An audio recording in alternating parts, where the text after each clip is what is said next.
What if one of the most advanced civilizations in human history did not collapse in a single moment, but instead faded piece by piece, almost unnoticed at first?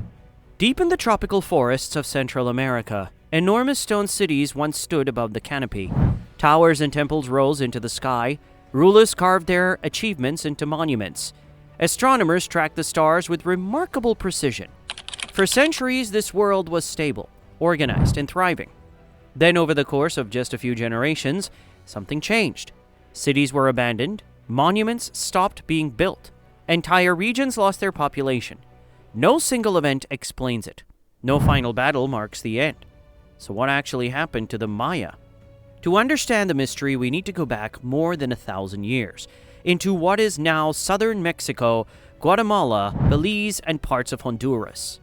This region was home to the Maya civilization, one of the most sophisticated societies in the ancient world.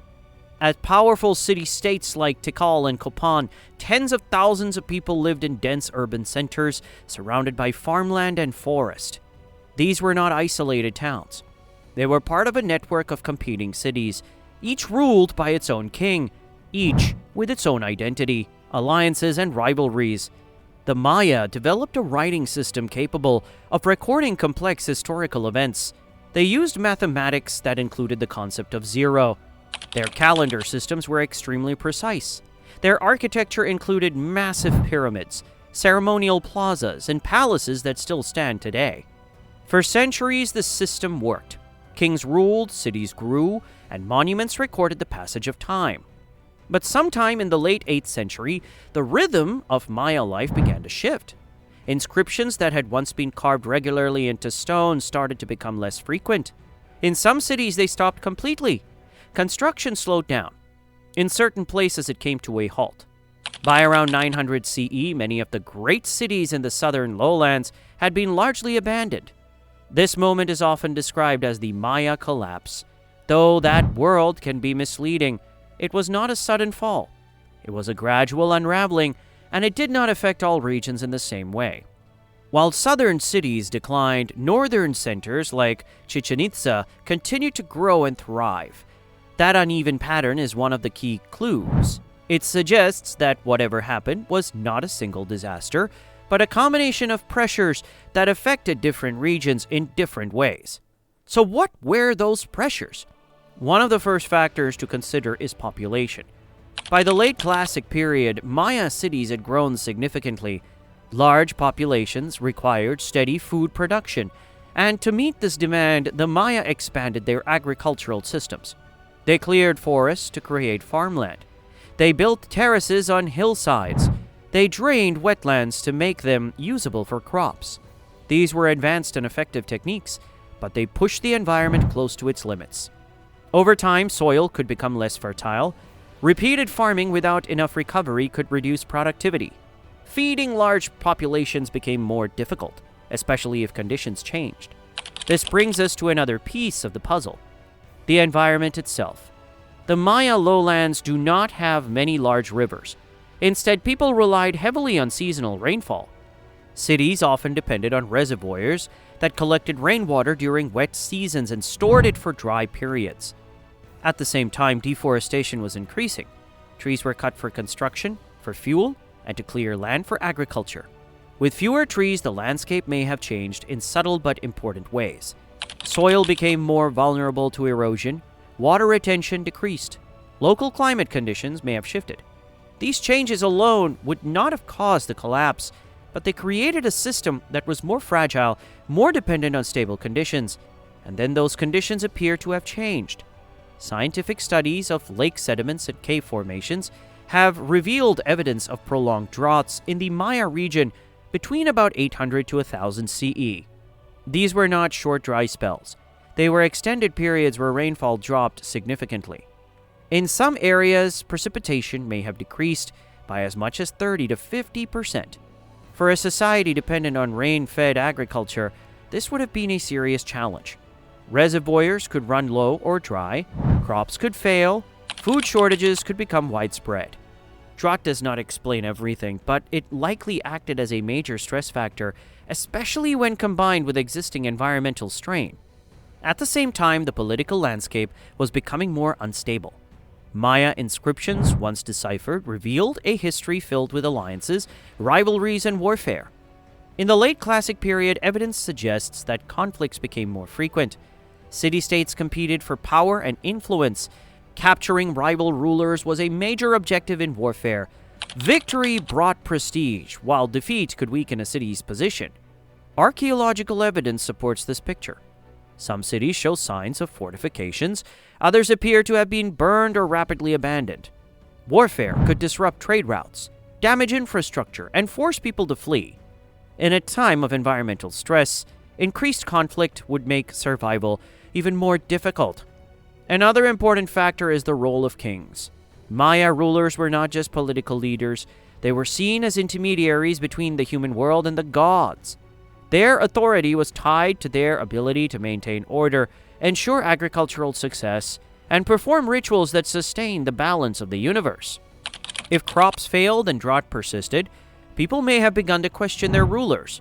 If wars were lost, confidence in leadership would decline even further. In this context, political systems may have started to break down.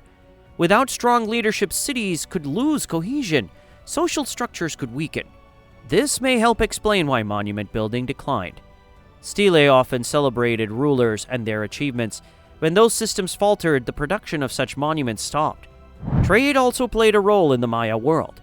Cities were connected through networks that moved goods like jade, obsidian, cacao, and salt across long distances. These goods were not only practical but also symbols of status and power. If warfare or instability disrupted these networks, cities could lose access to important resources. Economic systems could weaken. Social hierarchies could be challenged. Once again, this would not cause collapse on its own, but combined with other pressures, it could contribute to a wider breakdown. When we put all of this together, a pattern begins to emerge. Large populations placed pressure on the environment. Environmental changes made the system more fragile. Drought reduced the availability of water and food. Warfare increased instability. Political systems weakened. Trade networks were disrupted. Each factor alone might have been manageable. Together, they created a situation where recovery became increasingly difficult. Different scholars emphasize different parts of the story. Some focus on climate and environmental change, arguing that drought and ecological strain were the primary drivers. Others focus on political and social factors, suggesting that internal conflict and instability played the central role. Today, many researchers support a combined explanation. They see the Maya collapse not as a single event, but as the result of multiple interconnected causes. One of the most important insights is that the Maya did not disappear. Even as many southern cities were abandoned, people continued to live in the region. Population shifted. New centers emerged. In the northern Yucatan, cities like Chichén Itzá became powerful after the decline of southern cities. Later, other centers rose as well. The Maya civilization changed, but it did not end. This is an important distinction. What collapsed was not the people, but a particular system of city-states and political organization. There is also a lesser-known detail that adds another layer to the story. Modern technology has revealed that the Maya world was even more complex than previously thought. Using airborne scanning techniques, researchers have identified thousands of hidden structures beneath dense forest. These include roads, terraces, and entire urban networks that were once invisible. This suggests that the Maya supported larger populations and more extensive infrastructure than earlier estimates suggested. It also means that managing such a system would have been extremely challenging, especially under environmental stress. The scale of the system may have made it more vulnerable when conditions began to change. So when we look at the ruins today in places like Tikal, rising above the forest, we are not looking at the aftermath of a single disaster. We are looking at the remains of a long process, a civilization that grew over centuries, reached a high level of complexity, and then faced a combination of pressures that gradually reshaped it. The Maya collapse is often described as a mystery, and in some ways it still is. There is no single answer that explains everything. Different regions experienced different timelines. Some cities declined earlier, others later. Some adapted, others did not. But the broader picture is becoming clearer. It was not one cause. It was many. And perhaps the most important lesson is not just about the past. It is about how complex systems respond to stress. The Maya built cities that lasted for centuries. They developed knowledge systems that were advanced and precise. They adapted to their environment in sophisticated ways. Yet even a system like that can reach a point where multiple pressures become too much to manage at once. The story is not one of sudden destruction, but of gradual change. Not an ending, but a transformation. And in that transformation there is something deeply human. Because the question is not only why the Maya cities were abandoned, it is how societies, even highly advanced ones, respond when the conditions that support them begin to shift. That question did not end with the Maya. In many ways, it is still being asked today.